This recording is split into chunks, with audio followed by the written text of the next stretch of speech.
Hello. This video is a request. I did the best I could with the materials given, but they were woefully inadequate. I hope this is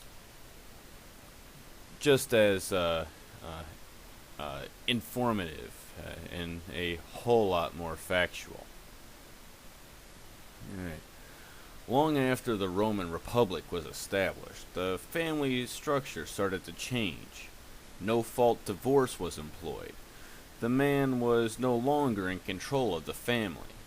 Now, keeping in mind, up until this point, men were legally allowed to kill their wives if they suspected cheating. No proof was necessary. Seriously, killing someone because you suspect something? Well, the way divorce laws were going at the time, I can kind of see it. But still, that's a little over the top, ain't it?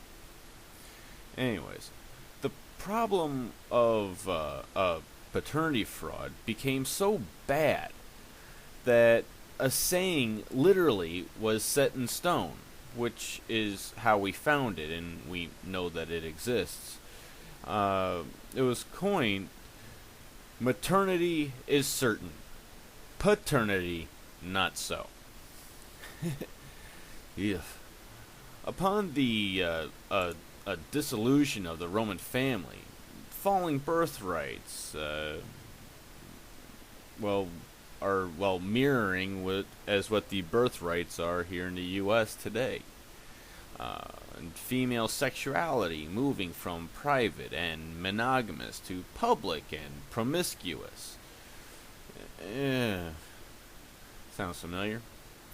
The Roman general, statesman, and censor, Quintus Caecilius, I think it was, Metellus Macedonicus, states in 131 BC, and I quote, "If we could survive without a wife, citizens of Rome, all of us would do without that nuisance," so proclaimed the Roman general. Still, he went on to plead falling birthrights required that Roman men fulfill their duty to reproduce and have children, no matter how irritating Roman women might have become. Since nature, and once again I quote, "Since nature has so decreed that we cannot manage comfortably with them, nor live in any way without them, we must plan for our lasting preservation rather than for our temporary pleasure." This is the origin of, well, in part, you can't live with them, you can't live without them. This was reinforced later on as a result of the bachelor tax put into place by Emperor Augustus, the first emperor of Rome. Anyways, men rejected the message. Yeah, no kidding. What we are witnessing is just part of the death cycle of a civilization. What is happening with women is how women behave in the precipice, or at the precipice of decline. By historical accounts, their women became just as intolerable, demanding, and entitled as ours have during the height of the empire.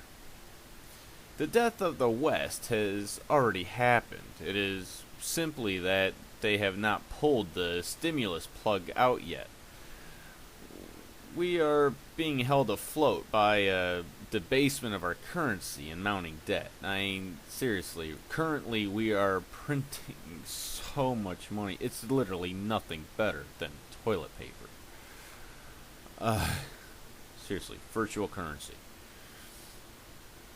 We can see some similarities between Rome and our current society. People going MGTOW, for example, which is what the Roman men had started to do. The infrastructure of our social system, our systems are not maintainable, not only from the government debt alone, but simple birth demographics. I mean, our birth rate is plummeting. I wonder how all of this will play out. One thing is for sure, though. All of this will continue to be blamed upon men. Honestly, I see the government becoming more and more totalitarian. It does not look good for us. The tatters of the American family will be kept on life support essentially by an ever growing set of draconian laws against us men to provide for women's families. I see a continued increase in what can be described as government husbandry or farming in order to hold things together. Women typically have children now from multiple fathers. The goal of women's liberation is empowerment. In this respect, only in this respect, the goal of women's liberation is independence to act out their basic animal instincts. With this comes the destruction of the family and the marginalization of men from the family, and of course, fatherless children. This is the future women seek. Independence for women essentially means freedom from the very constraints that hold civilization together. It is my contention that with the reform made, or that women have made to marriage law, that men should not reproduce, if they can help it. Men should not, under any circumstances, commit to marriage. After women's liberation during the final days of the Roman Republic, this is during the transition from republic to empire, the men were disenfranchised, to say the least. They were essentially becoming sperm donors for that women had decided to turn them into. And they began to refuse to marry women and would rather simply have sex with them. We see this today in the pickup artist culture. Honestly, I'm not a big fan of them. But I can understand where they are coming from. Now, don't fool yourself. Birth control and abortion have been common since the days of ancient Egypt. In Rome, abortion and the widespread use of birth control had also become normalized. Philosophers of the time legitimized it. Except women would simply leave their newborns on the steps outside of the city to die of exposure. Essentially, the family was destroyed when female nature was unleashed on the Republic, and eventually the fall of their culture into moral degradation. Cicero, on the Senate floor, had actually stated, and on record, "We Romans, who rule the world, are ruled by our women." Now, the women's liberation laws came up for debate in the Senate, and upon deliberation on one of the proposals, it was recorded, and I have this here. "Suffer them once to arrive at an equality with you, and they will from that moment become your superiors. This was stated by Cato the censor in Rome in 215 BC. Statesmen, government officials, and generals of the time pleaded and begged to men that they must, you're going to like this one, man up to responsibility and marry women. Men, like I said earlier, just essentially told them to go get bent. Now, at this time, I would like to point out that the language of marriage, holy matrimony, matrimony is not a Jewish concept, which most of us think it is. We think it comes from the Christians, which is essentially a branch of Judaism. It's not. It's a Roman concept. Matrimony, as in women, was different from patrimony, as in man. Think about that for a minute. They used to be considered the same thing. The only difference was who was in charge.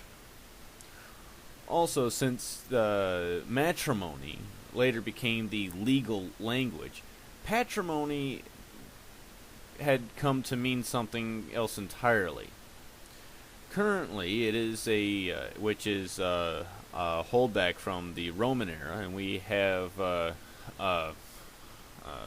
archaeological evidence to back this up. Which is why, sorry dude, I could not use that article. But patrimony, like I said, it's come to mean something entirely different. It is now a reference to inheritance.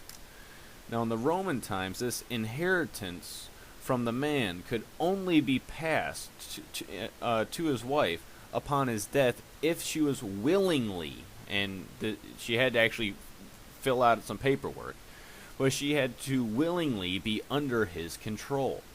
Otherwise, all of his belongings and wealth would become the property of his children. The marriage law promoted by Octavius, Augustus Caesar, was a belated attempt to reverse this process, which was already well advanced by the time he came to power. They were essentially doomed. A heavy bachelor tax, or taxes, plural, were enacted upon men in an attempt to force them to marry. They're attempting a small bachelor tax currently in the state of New Jersey, so you might want to pay attention to that. This is a note. The blame was the same as it is now, essentially, upon men. Men, as we know now as well, were not the source of the nation's woes. As I said earlier, the excessiveness of the bachelor taxes had gone in and reinforced the earlier maxim, essentially, of you can't live with them and you can't live without them. Either you take the chance of losing a minimum of half your stuff, or you essentially take the chance of losing all of your stuff. I mean, this is how serious of a problem, how serious of a problem this actually was during the late Roman Republic and early Roman Empire.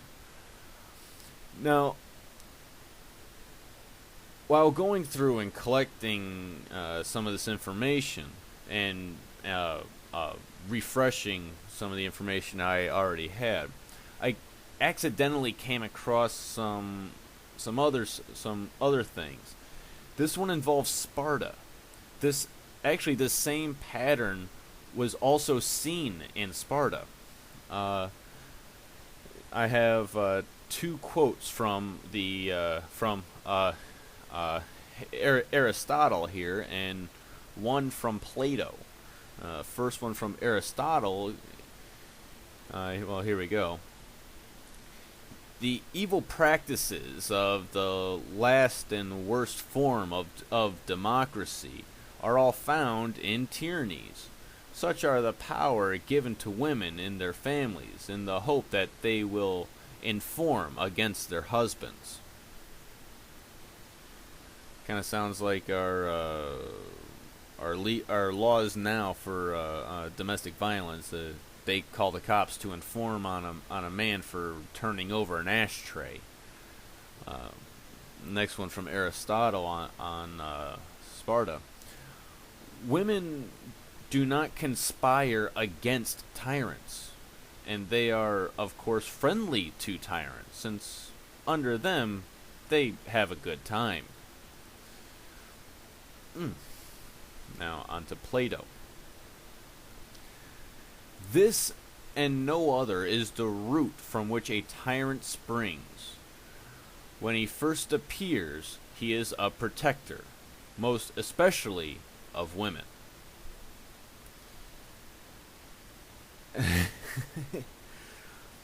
Wow.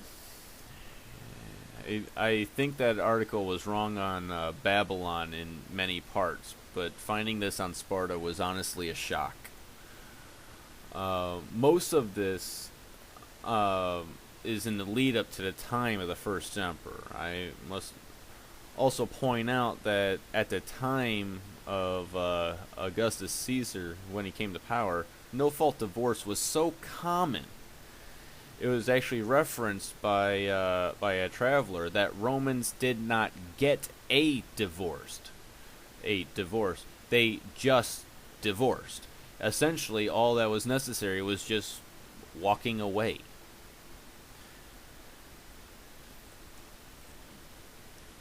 This video is a little longer than I had intended, and the original article had a great many historical mistakes within it. Keeping in mind that the fall of Rome in the 5th century was essentially the focus of the original article. But I thought this was a good start. Yes, I understand this. In this video, I have passed the cultural costs of disease and civil war, and the need for a baby boom to refresh the population, which was the reason for the bachelor tax, as well as a full description and effect of the Roman welfare system and its effect of society as a whole. And I recognize I didn't mention these things, but once again, I fear that if I was to take this all the way to the ultimate fall of Rome, along with all the details, this video would end up being about 3 hours long. But as per the request, I'm trying to focus solely on Roman law. But like I said, I had to put that in there about Sparta. That honestly blew my mind. I'm gonna do a little more research on that one, but Aristotle and Plato here, it's kind of hard to argue with. I hope you enjoyed this. I'm most likely gonna have to go and make a follow-up video, probably to cover the next 200 years of Roman history up until the middle of the third century. But thank you, and I think this shows us the ultimate problems we are facing, and yeah, it's really kind of depressing. Well, once again, thank you, and I hope you have a good day, night, whatever. Please research this.